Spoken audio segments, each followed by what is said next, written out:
عبد العزوز كايلي من المؤسسة الآزيدية الدولية لمناهضة الإبادة الجماعية. تفضل لك الكلمة. شكرا سيدة الرئيسة لإعطائي الفرصة. يتحدث إليكم عزيز كالو ممثل المؤسسة الإيزيدية الدولية للمناهضة الإبادة الجماعية في جنيف. إن إعلان الأمم المتحدة بشأن حقوق الشعوب الأصلية والمعتمد من الجمعية العامة منذ 13 أيلول 2007 تؤكد مساواة الشعوب الأصلية مع جميع الشعوب الأخرى، وأن جميع الشعوب تساهم في تنوع وإغناء الحضارات والثقافات التي تشكل تراث الإنسانية المشترك.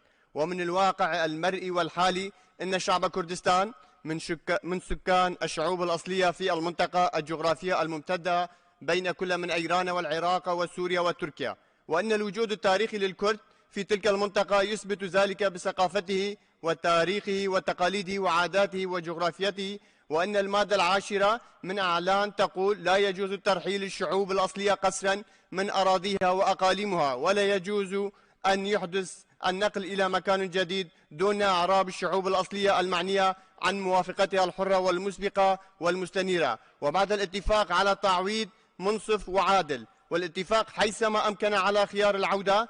والآن ونحن في قرن 21، ورغم أن الشعب الكردي من شعوب الأصلية يتعرض للترحيل القسري من أرضه التاريخي ومناطقه في كل من عفرينة وغريسبي وسريكانية من قبل المجموعات الإسلامية المدعومة من تركيا، وكذلك الشعب الكردي الإيزيدي الذي تعرض لأبشع جرائم الإنسانية والإبادة الجماعية في القرن 21 في شنغال من قبل داعش الإرهابية. وهناك تهديدات اليومية لتركيا باحتلال المناطق الكردية في شمال السوري وتهجيره من أرضه التاريخية وسط الصمت المجتمع الدولي. إن الشعب الكردي عانى ويعاني من كل أشكال الظلم عبر التاريخ، بدءا من استعماره وسلب أرضه وممتلكاته وموارده ومنعه من ممارسة حقه في تقرير مصيره. علما وفقا لهذا الإعلان الأمم المتحدة لا يجوز حرمان أي شعب من شعوب من ممارسة حقه في تقرير مصيره وفقا للقانون الدولي. كما يؤكد الإعلان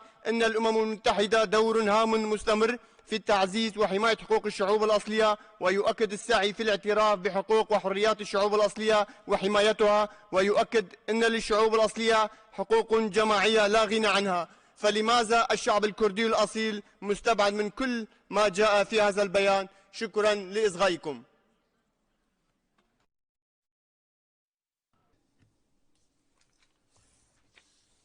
شكرا لك على بيانك المؤثر. أود أن أنشئ